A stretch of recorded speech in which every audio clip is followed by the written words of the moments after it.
This is the Dallas Morning News. It's Monday, May 26th. Heavy rain and thunderstorms in the morning, with rain continuing into the afternoon and evening. The storms could bring some damaging winds, hail, and flooding. There's also the possibility of a tornado developing. The high will be 80, with the low of 67.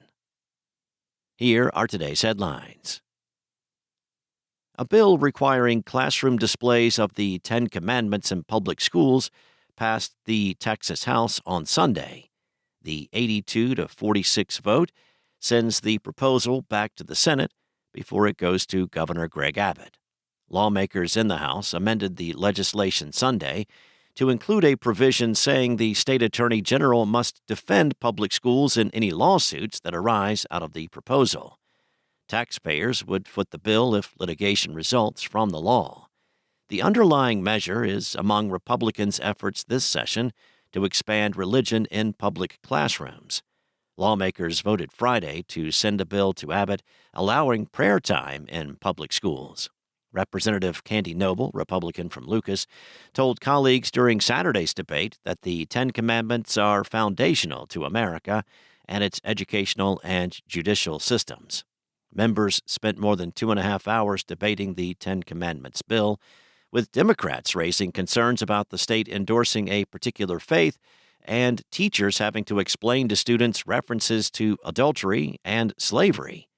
Texas's effort to require the Ten Commandments in public schools mirrors a law Louisiana passed last year. Federal courts have blocked it from taking effect, and members from both parties have said a lawsuit over Texas's proposal is likely.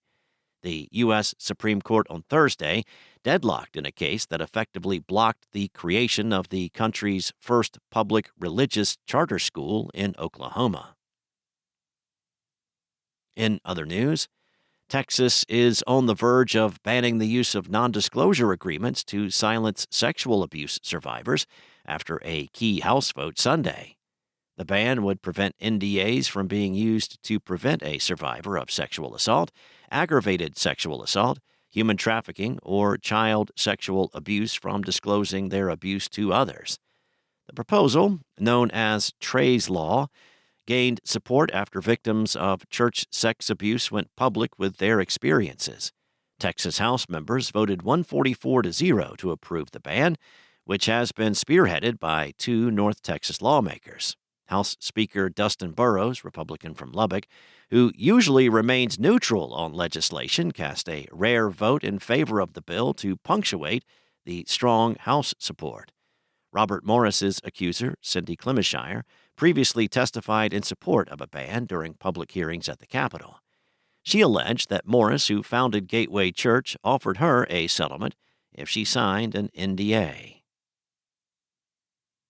Next up, a woman turned herself into police Wednesday following a fatal wrong-way crash in South Dallas earlier this month. Police recalled at about 7:40 p.m. May 11th to a crash on 2nd Avenue where officers determined a street race led to one uninvolved motorist dying in the crash.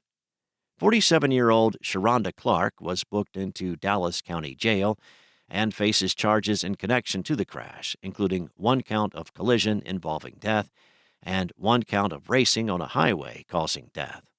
Clark's attorney, Elaine Evans, said in a statement Saturday that the allegations against Clark were trumped up and denied her client had been racing before the crash.